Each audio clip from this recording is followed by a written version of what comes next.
Bem, meus queridos amigos e irmãos, muito boa noite.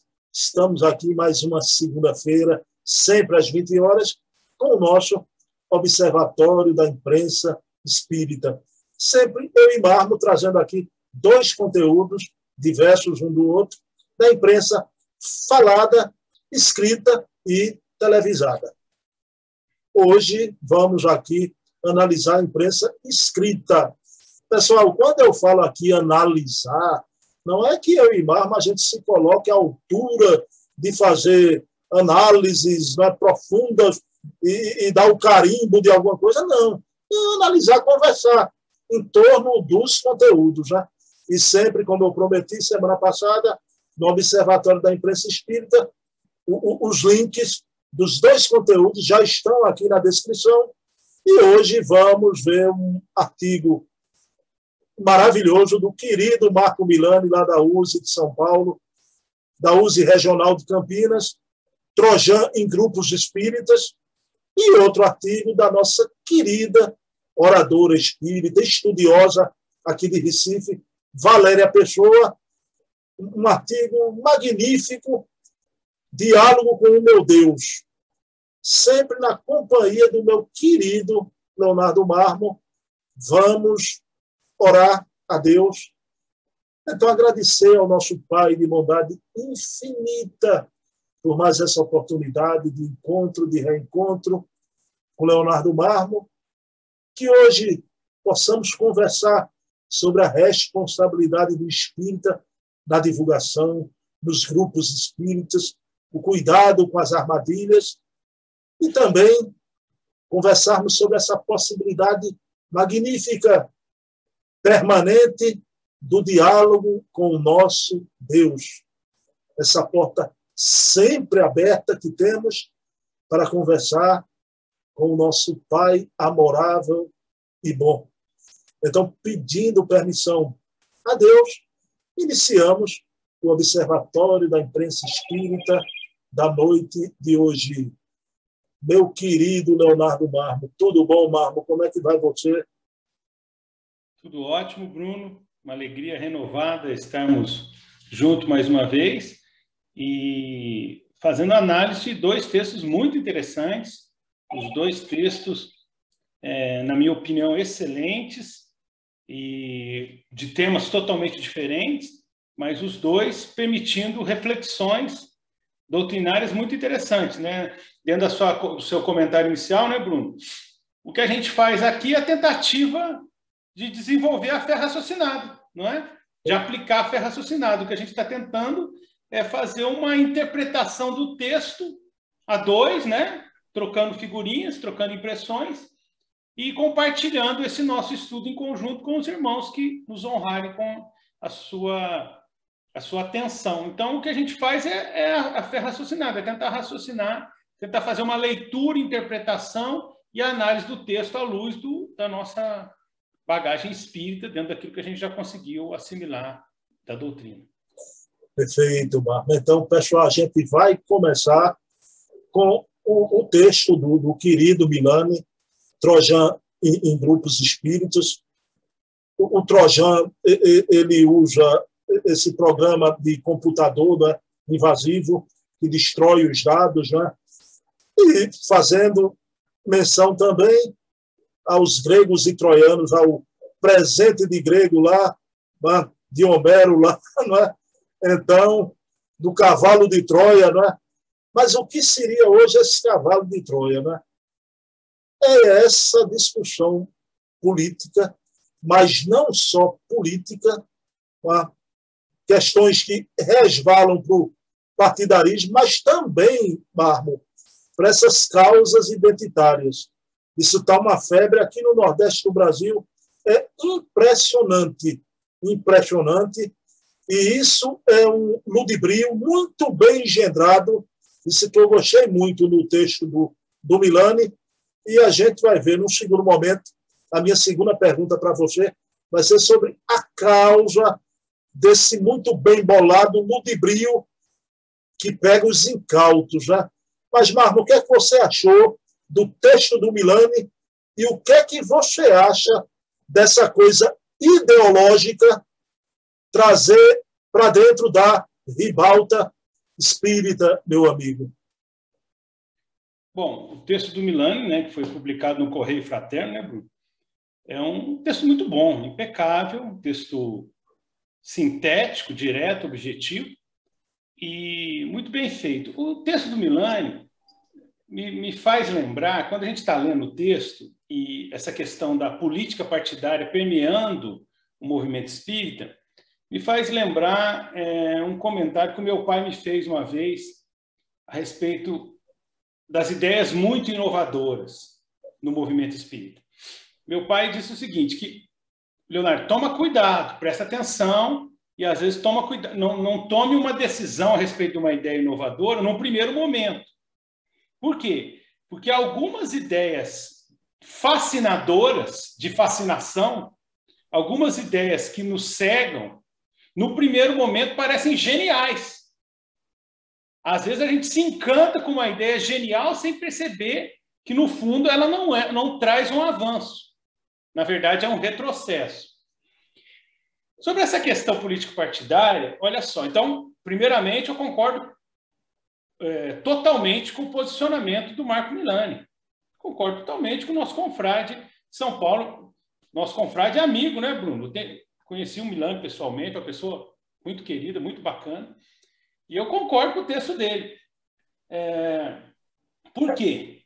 Porque ele fala dos riscos da questão política partidária dentro do meio espírita e, inclusive, cita o comentário de Allan Kardec na Revista Espírita de fevereiro de 1862. Quando ele fala, Kardec fala literalmente, textualmente, recomenda que a gente não permita que as discussões partidárias entrem no meio espírita. E que isso seria uma forma de acabar com a harmonia do grupo. Você imagina grupos mediúnicos com pessoas rivais, pessoas que desenvolveram rivalidades na área política. Como é que vai funcionar a harmonia do grupo? Uma das questões mais difíceis é harmonizar o centro espírita e harmonizar a reunião mediúnica, os componentes da reunião. Imagina dois adversários políticos. Então, é um tema que não vem agregar. Mas eu gostaria de fazer uma análise mais ampla, mais geral. Quando Jesus veio, quando você me perguntou sobre isso na nossa entrevista, né, Bruno, que você generosamente me convidou, essa sequência de entrevistas fantásticas que você faz, eu comentei sobre o Kardec, mas agora eu vou me ater a Jesus. Quando Jesus trouxe a sua mensagem, uma das principais dificuldades que ele enfrentou foi deixar claro que ele não tinha interesse político. Olha só, o mestre, Jesus de Nazaré, 2000 anos atrás. Isso a gente observa nos filmes, nos textos canônicos da Bíblia, inclusive em textos mediúnicos. Há um texto muito belo que fala do diálogo de Jesus com Tiago. E Jesus tentando explicar para Tiago que ele não estava preocupado em travar contatos com os ricos, não estava preocupado em fazer alianças políticas com pessoas influentes, que isso era secundário, que isso não era central na sua proposta. Eu acho interessante, eu vou citar duas passagens, Bruno. A do pagamento de impostos a Roma, que ele fala, dai a César o que é de César, dai a Deus o que é de Deus, e na conversa com Pilatos. Ele fala, meu reino não é deste mundo. Se o meu reino fosse deste mundo, os meus servos, o pessoal os meus partidários, lutariam para que eu não caísse nas mãos dos judeus, não estivesse nessa situação. Mas o meu reino ainda não é daqui. Ou seja, com Pilatos, ele apela para Pilatos para mostrar que ele não tinha nenhum interesse na política partidária. Ele não era pró-Pilatos, não era contra Pilatos. Ele não era pró-Tibério, não era contra o imperador Tibério. Ele não era pró-Herodes, não era contra Herodes. Ele estava trazendo uma mensagem para o espírito imortal. E essas contingências políticas eram muito secundárias para o pensamento de Jesus. E ele lutou muito para provar isso e para deixar isso claro. Mas não foi suficiente. E parece que ainda hoje não é suficiente, porque no Espiritismo, o Consolador prometido, a terceira revelação, já com os seus 160 anos aí de estrada, a gente tem dificuldade de entender essa realidade. Tem uma passagem do Evangelho, Bruno, que eu não acredito que ela aconteceu daquela forma, que é a passagem das tentações de Cristo. Porque Jesus não teria como ser tentado, na minha opinião, não teria sido tentado, ainda mais um obsessor com uma argumentação muito grosseira, muito grotesca, que está muito aquém de muitos obsessores que a gente tem em relatos em várias obras, né? Eu citaria a obra de André Luiz, em que você percebe a profundidade de mecanismos, de artimanhas que os obsessores utilizam. Então, eu não acredito que Jesus foi tentado. Jesus era um espírito que estava completamente imune a esse tipo de apelo.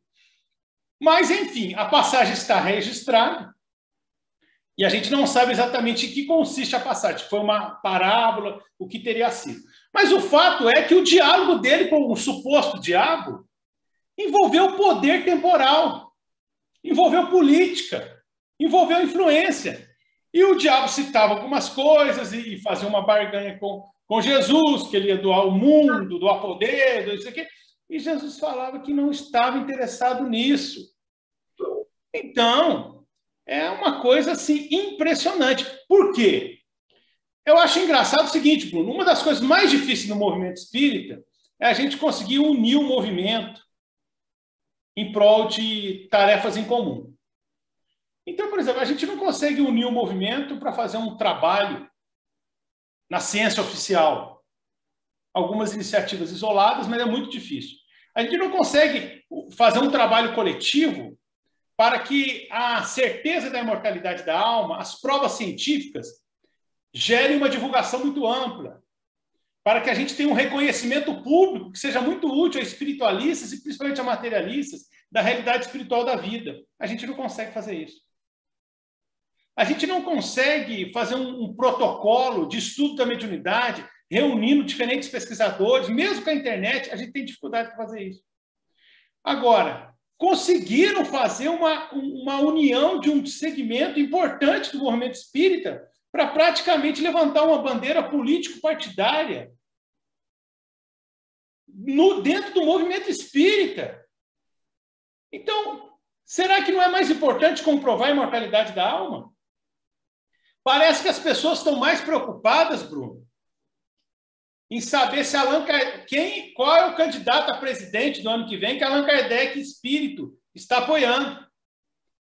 Parece que as pessoas estão mais preocupadas em saber quem Chico Xavier no mundo espiritual vai apoiar ou vai ser contra. Qual partido que Kardec, que Chico, que os grandes espíritos apoiam do mundo espiritual. Será que a gente não tem que transcender isso e procurar comprovar a imortalidade da alma em valores eternos e não meramente transitórios? Não fazer a doutrina espírita servir a circunstâncias de mamon, circunstâncias que envolvem mamon e interesses muito reduzidos? Então, é uma coisa impressionante, porque a gente tem tão pouco tempo e tão poucos esforços em comum para a gente trabalhar na comprovação da imortalidade da alma, na comprovação da comunicabilidade dos espíritos, em vencer a morte, em trazer uma perspectiva espiritual para a vida. A nossa vida é tão curta e a gente vai gastar em disputas partidárias. E eu acho que não é o caminho e, obviamente, acho o artigo do Milani um excelente artigo e muito apropriado, muito conveniente ao momento. Bem, meu amigo Mármore, tua análise está perfeita. Eu também concordo 100% com o artigo do Milani, mas quero te fazer uma pergunta. Nesse momento, a gente vai fazer uma abordagem mais rápida. Mas uma coisa aqui que eu te falei do Nordeste do Brasil, está a tal ponto que eu fui abordado um dia e alguém me perguntou: Bruno, você já notou que os presidentes das casas espíritas são sempre velhos e brancos? Você acredita nisso? E eu dei como exemplo a minha Casa dos Humildes. Né? que já vai seguidamente na terceira presidente mulher, né? E já teve mulato na presidência da Casa dos Humildes. Quer dizer, é um caminho muito perigoso a gente enveredar por esse cipoal. Mas o que eu gostei, minha pergunta para ti, Marmo, muito do Milani tocar na questão do gramscismo, né? Antônio Gramsci foi um filósofo marxista, jornalista, político, e ele percebeu muito bem a coisa quando ele faz aquela afirmativa, não é? Que a revolução se toma o poder através dos livros, através da cultura. Hoje você vê o que é a universidade no Brasil, né? Mas aí é um ambiente, quer queira ou quer não queira, profano, embora um ambiente essencial, mas no movimento espírita, mas eu me preocupo, porque quando eu digo bem bolado, ludibrio, os incautos são aqueles inocentes, porque eu acho que quem engendra isso é, de caso muito bem pensado, né? É para tomar posição, tomar de assalto e colocar ali realmente a sua pauta ideológica. A ponta a gente está vendo em rede social, divulgador espírita mudando o cor da bandeira do Brasil, então falando de certo candidato, pelo amor de Deus, pelo amor de Deus. E você falou bem, daqui a pouco vamos dizer, olha, Allan Kardec votaria assim o assado, Francisco de Assis, não vamos trazer essa discussão. Cada um do espectro, à direita ou à esquerda, tem o direito de suas escolhas, mas não vamos trazer isso, essa erva daninha, como Kardec falou, irritante para dentro dos nossos arraiais. Né? Mas, Marco, eu te pergunto, o Milani foi muito feliz quando ele lembrou ali o problema do gramscismo, né? Nessas pautas. Bruno, aqui o centro que eu frequento, que eu estou vinculado aqui em São João del Rei, Centro Espírita Caminho da Paz, também é dirigido por uma mulher, uma médica, Viviane Grobelli, doutora Viviane. A Viviane é a presidente da nossa casa. Então, somos dois, então. Mas é uma preocupação que a gente nunca teve, né, Bruno? Então, é uma coisa um pouco complicada. Demorou muito tempo para a gente separar o poder da religião, não é? A sociedade em geral. Separar o poder político da religião demorou muito tempo, não é? E talvez por isso a questão religiosa tenha tanto problema de ser divulgada.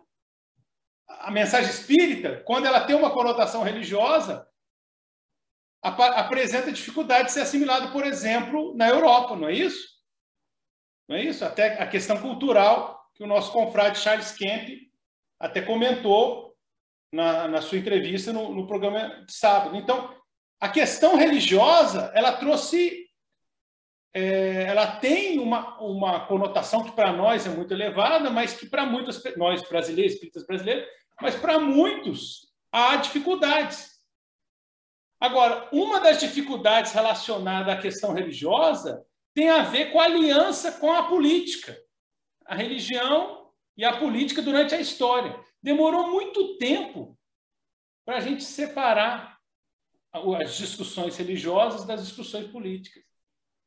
E o espiritismo, até agora, passou totalmente isento, passou totalmente incólume a essa mistura.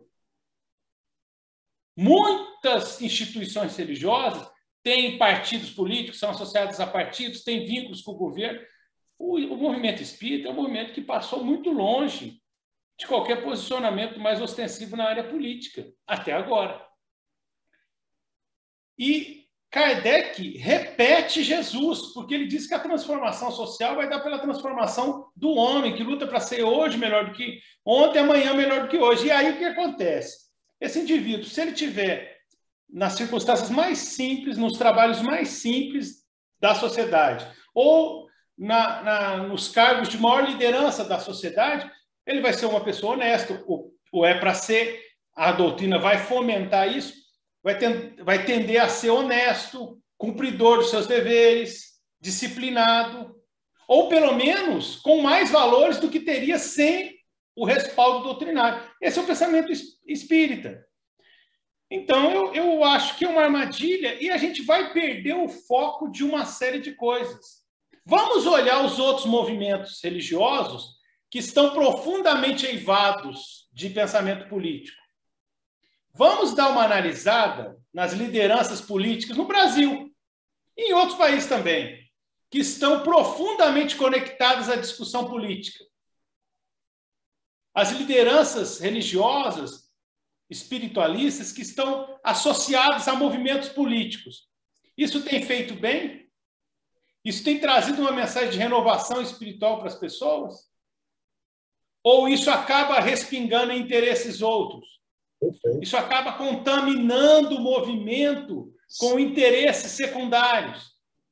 Quantas vezes a gente já viu líderes religiosos dando tapinha em políticos de conduta duvidosa, defendendo alguns políticos em campanha, defendendo que o seu rebanho vote naquele candidato?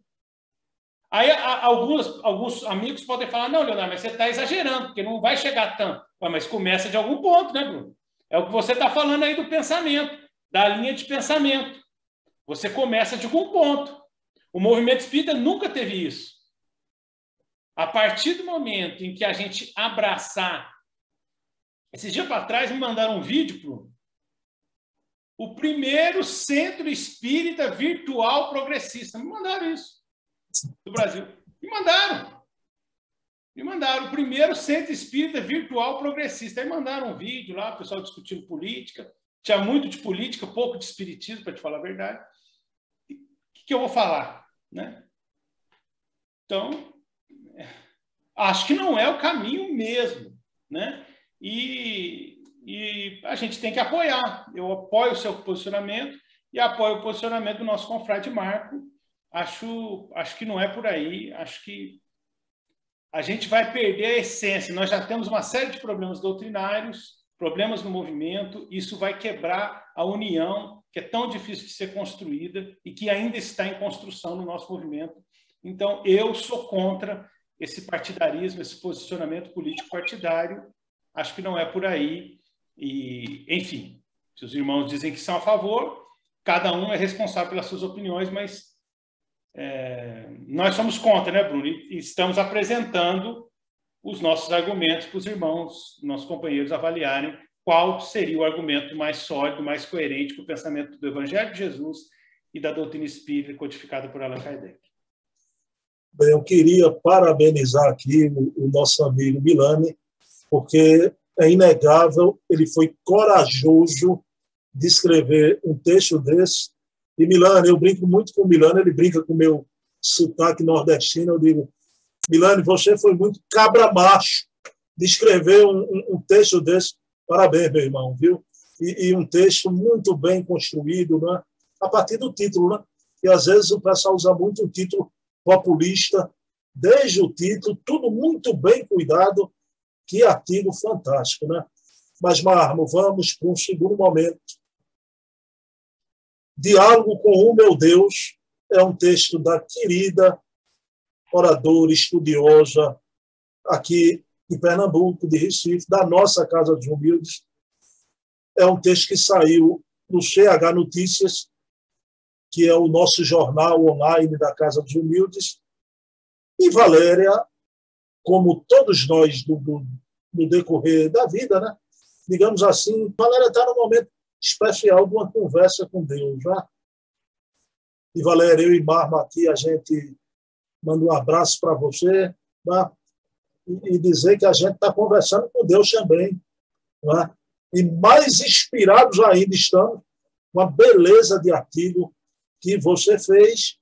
E, Marmo, digamos assim, quem lê um artigo daquele, en passant, né, pode até se enganar e tomar aquilo como um artigo infanto-juvenil, né? Mas Valéria foi fantástica. Valéria me lembrou as velhas filósofas, viu, Valéria? É uma impácia pernambucana, né? Marmo, que texto fantástico sobre exatamente aquela coisa da prestação de contas, do exame final, o medo que a gente tem um dia de desencarnar.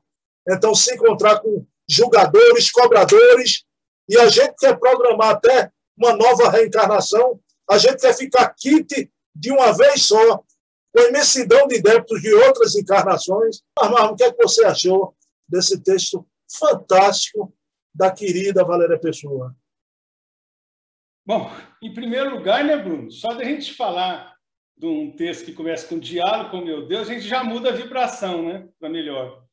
A gente estava falando desse problema da política partidária no movimento espírita, parece que a gente muda a faixa, né? Parece que a gente muda a faixa falando do texto da Valéria Pessoa. Claro que o texto Marco é muito importante, mas é um tema mais pesado, né? Uma coisa que a gente nota, né, Bruno, é que é muito difícil falar de Deus. Deus é um tema muito difícil para todo ser humano, todo ser humano. E aí o que acontece? Ou a gente fala de Deus, quando a gente fala mais, tentando falar mais proximamente de Deus, e surge uma figura mais antropomórfica, não é? Ou a gente fala de uma forma mais impessoal e acaba ficando, às vezes, um pouco vago, um pouco subjetivo demais para a nossa percepção enquanto espíritos ainda imperfeitos, de evolução mediana, habitantes da Terra, ainda provas e expiações, passando para a regeneração, mas ainda provas e expiações. E a Valéria, ela foi muito inspirada porque ela usou um meio termo, que foi o diálogo, fazendo uma espécie de mix entre prece, meditação e estudo doutrinário. Olha que interessante. Para trazer Deus para próximo de nós e fazer uma meditação profunda em que envolvia questões muito sérias na questão doutrinária, o que é muito difícil. Porque é claro que a oração, o que vale em primeiro lugar é o sentimento. Mas o conteúdo da oração e a forma na qual ela é apresentada é importante também, porque um bom conteúdo ele acaba inspirando aqueles que acompanham a mensagem. Não foi por outra razão que Allan Kardec deixou os 2 últimos capítulos de Evangelho segundo o Espiritismo para discutir a oração, fazendo no antepenúltimo uma análise mais ampla no pedir e obtereis, discutindo o pedir, o agradecer, o louvar, e depois, no coletânea de preces, fazendo exemplos didáticos, que obviamente não são para serem decorados, mas são para que a gente tente se inspirar de forma que a gente organize melhor as ideias.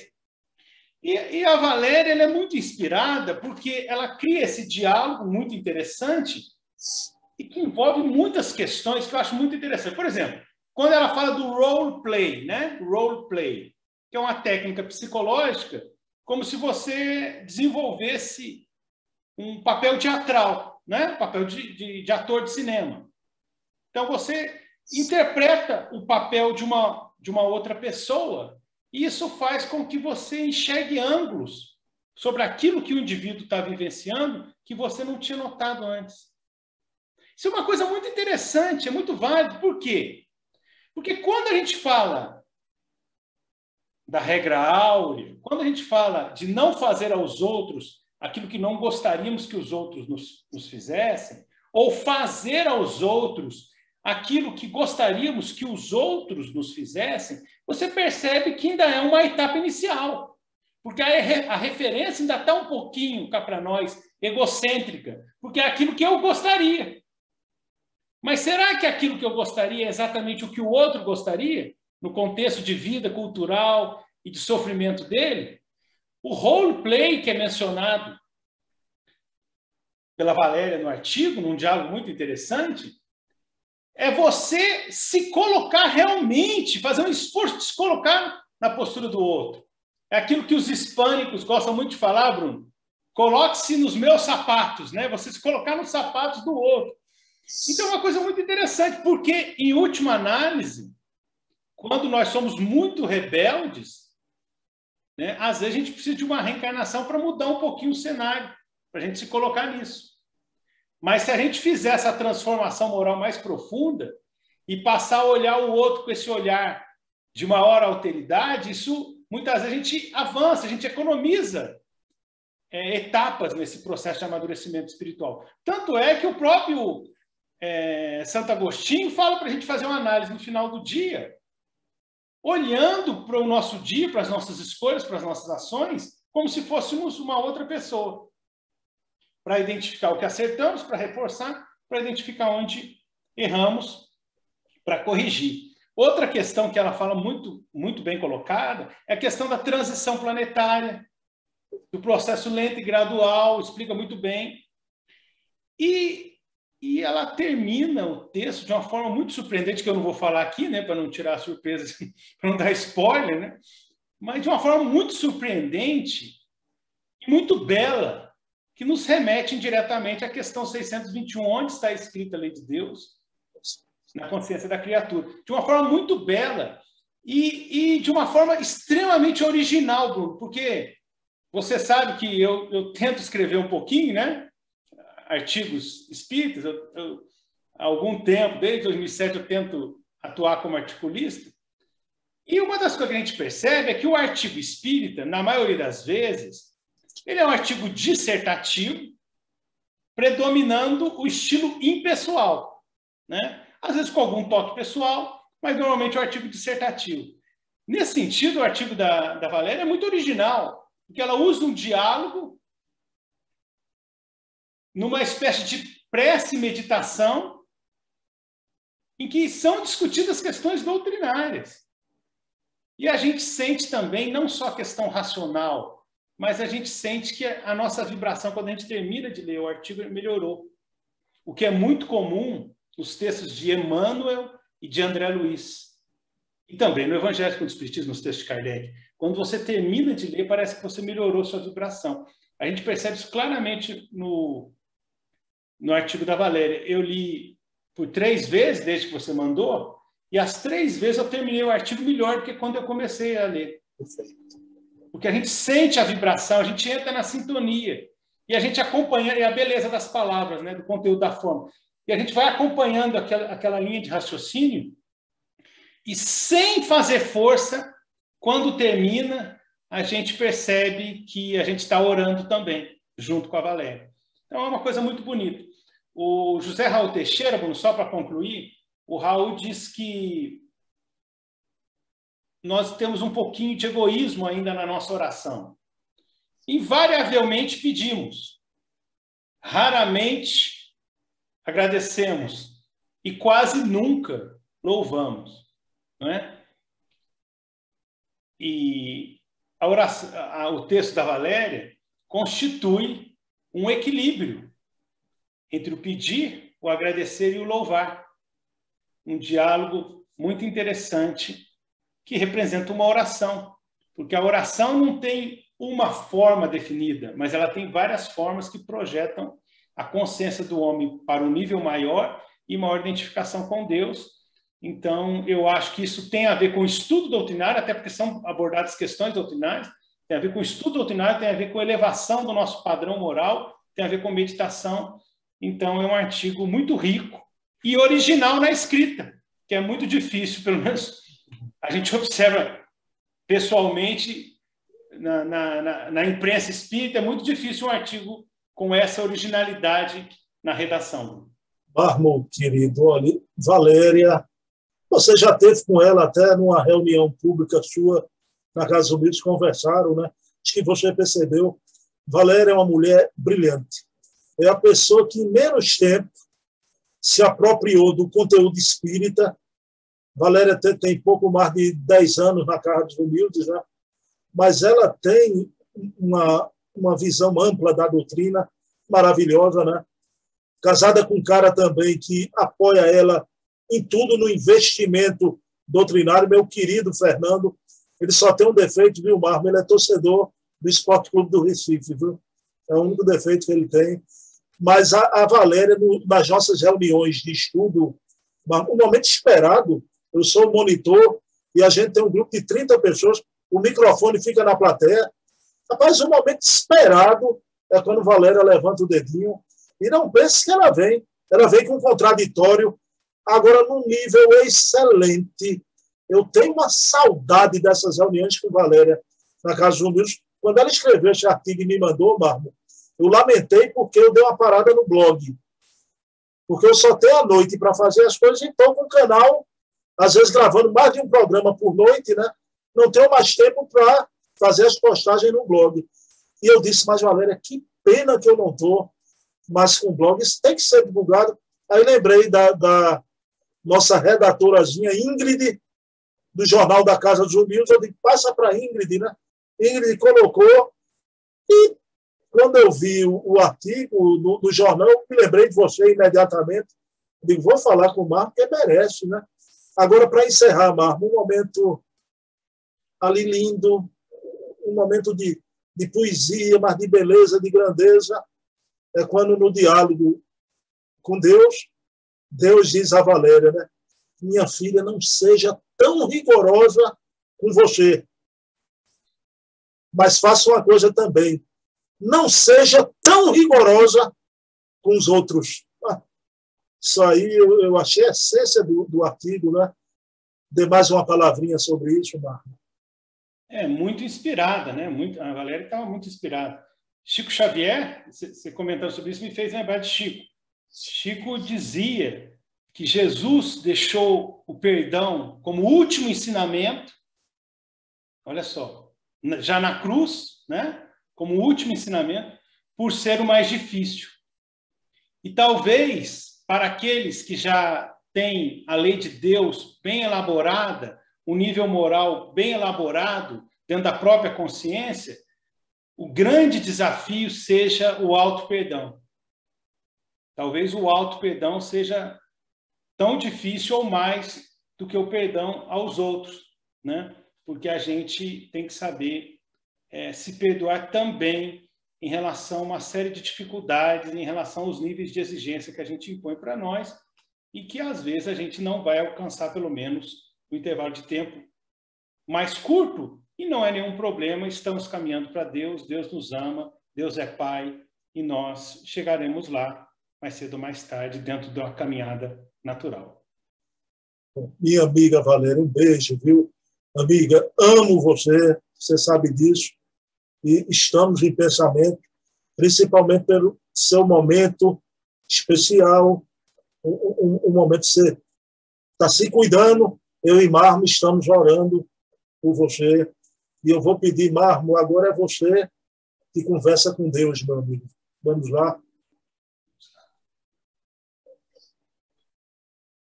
Deus, nosso Pai, Senhor Jesus, nosso amado Mestre, Allan Kardec, nosso codificador da doutrina espírita, queremos rogar a sua proteção nesse momento, abençoando a todos nós, encarnados e desencarnados, que estamos conectados, sintonizados agora. Auxilie a todos os irmãos e irmãs que passam por dificuldades maiores, todos aqueles que lutam contra enfermidades do corpo e da alma, que o seu amparo, que a sua misericórdia, que o seu amor se faça presente na vida e nos corações de cada um deles. Pedimos por todos os nossos irmãos idealistas, pedimos pelo nosso confrade Marco Milani, pedimos em especial pela nossa confreira Valéria Pessoa, que elaborou esse texto tão profundo, que nos remete à busca de uma prece mais profunda, de uma meditação mais elevada, de um amadurecimento doutrinário maior. Que o Senhor esteja conosco hoje e sempre, que assim seja. Meu amigo Marmo, toca aqui. Toca aqui. Amigão, agradeço a dona Juliana, viu? Diga a ela que o abajur dela trouxe luz para a nossa reunião, viu? Valeu, amigo. Até semana que vem, Marmo. Abração. Valeu.